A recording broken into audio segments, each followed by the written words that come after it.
வாங்க இன்றைக்கி என்ன சமையலில் செய்ய போகிறேன்னா மீன் மேக்கர் வச்சு நல்ல டேஸ்ட்டான ஒரு பக்கோடா செய்ய போகிறேன். அதுக்கு மீன் மேக்கரை சுடு தண்ணியில் ஒரு 1/4 மணி நேரம் ஊற வச்சுக்கிறேன்.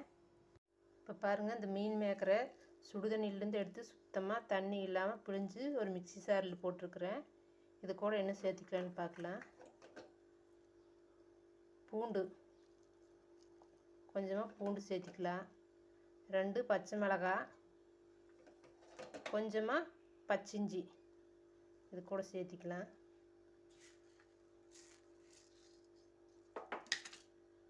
அப்புறம் கொஞ்சமாக சோம்பு,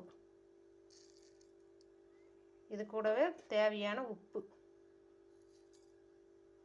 இதெல்லாம் ஒன்று சேர்த்தியும் அரைச்சி எடுத்துக்கலாம். பாருங்கள், அரைச்சி எடுத்தாச்சு. இதை வேறு ஒரு பாத்திரத்துக்கு மாற்றிடலாம்.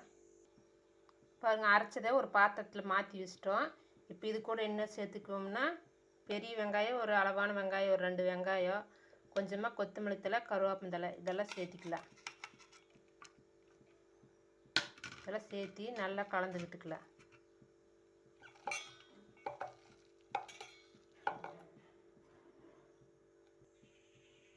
கொஞ்சமாக கூட கடல மாவும் சேர்த்திக்கிறேன், அதை சேர்த்து கலந்துக்கலாம். பாருங்கள், எல்லாம் சேர்த்து நல்லா கலந்துட்டேன். இப்போ எண்ணெய் காஞ்சிட்ருக்குது, அது கூட சேர்த்திக்கலாம்.